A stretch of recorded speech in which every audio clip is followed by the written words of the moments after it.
ఈ active voice passive voice lesson చెప్తున్నాను, జాగ్రత్తగా వినండి. ఇవి ఫస్ట్ బీ ఫార్మ్స్ అంటాం. ఈ బీ ఫార్మ్స్లో రెండు రకాలు ఉంటాయి. Present tense be forms, past tense be forms. Be, am, is, are. ఫ్లూ అని గుర్తుపెట్టాను. ప్లూరల్, ఆర్ని ప్లూరల్ బీ ఫార్మ్ అంటారు. Plural be form.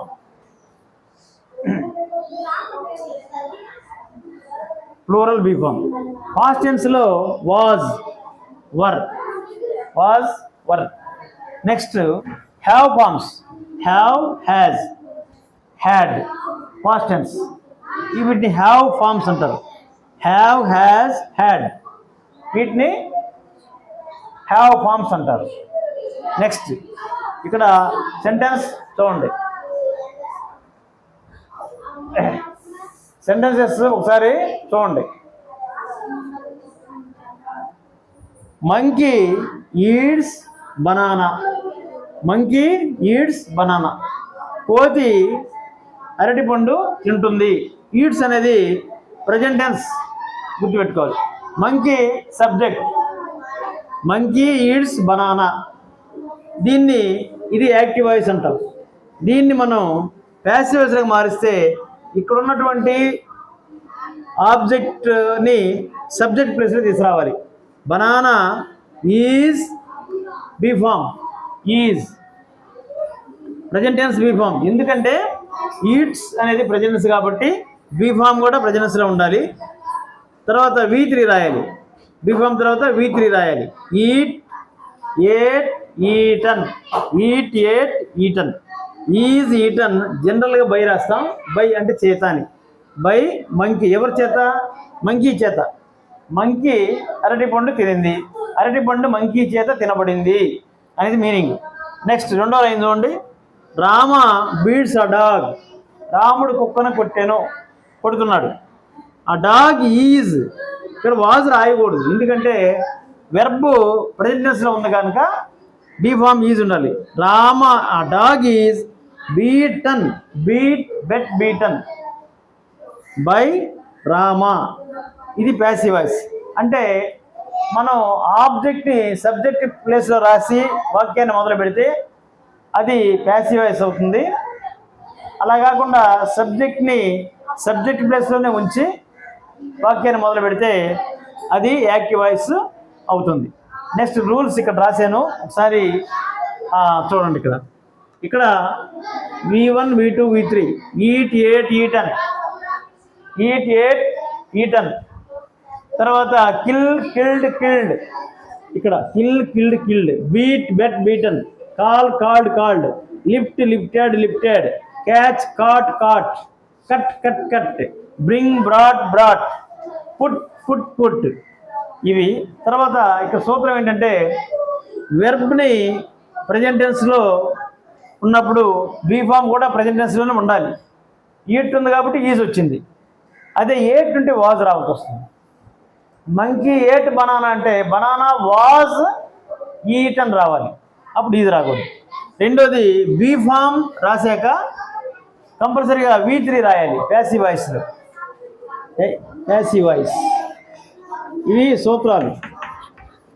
ప్యాసివ్ వాయిస్లోకి సెంటెన్స్ని మార్చేటప్పుడు మనం ఈ సూత్రాలని మనసులో పెట్టుకోవాలి.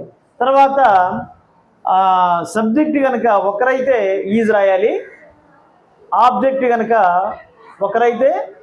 ఒకటైతే బనానా కాబట్టి బనానా ఈజ్ ఈటన్ రాయాలి. అదే రెండు బనానాస్ అనుకోండి, బనానాస్ ఆర్ ఈటన్ అని రాయాలి. అక్కడ ఈజ్కి ఆర్కి డిఫరెన్స్ అన్నమాట. ఈజ్ అంటే ఏకవచనం, ఆర్ అంటే బహువచనం అన్నమాట. వాజ్ అంటే ఏకవచనం, వర్ అంటే బహువచనం. కాబట్టి వీటిని మనసులో పెట్టుకొని మనం ప్యాసివ్ వాయిస్ నుంచి యాక్టివ్ వాయిస్కి మనం వీటిని రాయాలి. ఇక్కడ క్లాస్ 8లో మీకు కొన్ని ఇచ్చున్నారు. ఒకసారి వాటిని పేజ్ నంబర్ 185, పేజ్ నంబర్ 185 తీయండి. Page number 185, page number 185, page number 185లో ఇక్కడ కొన్ని వాక్యాలు ఉన్నాయి. మేఘన వాజ్ స్వెప్ట్ అవే. ఇక్కడ వాజ్ స్వెప్ట్ అన్నాడు కాబట్టి was past tense be form, sweep swept swept V3 page number 185 తీయండి. అది బీలో చూడండి. ద వేవ్స్ స్వెప్ట్ మేఘన అవే. ద వేవ్స్ స్వెప్ట్ మేఘన అవే, ఇది యాక్టివ్ వాయిస్. రెండో లైన్ చూడండి. Alma's grandfather was hit on the head. Alma's grandfather was hit on the head. అది was hit, was be form past tense, hit అది V3 కాబట్టి అది passive voice. Something hit Alma's grandfather on the head, అది active voice. 60 visitors were washed away. 60 visitors were washed. Were past tense plural number be form. Visitors ఉంది కాబట్టి ఇక్కడ were అనేది వచ్చింది. వర్ washed away. The waves washed away 60 visitors, ఇది active voice. Next, no animal carcasses were found. People did not find any animal carcasses. ఇది no animal carcasses were found. Were be form, found అనేది V3 కాబట్టి ఇది passive voice. People did not find, people subject, did not find verb, any animal carcasses object కాబట్టి ఇది active voice. కాబట్టి page number 185 అనేది ఏ అంతా కూడా ప్యాసివ్ వాయిస్, బి అంతా కూడా యాక్టివ్ వాయిస్గా ఇవ్వబడింది. కాబట్టి వీటిని గమనించుకొని స్టూడెంట్స్ ఫాలో కావాలని కోరుకుంటున్నాను. Thank you.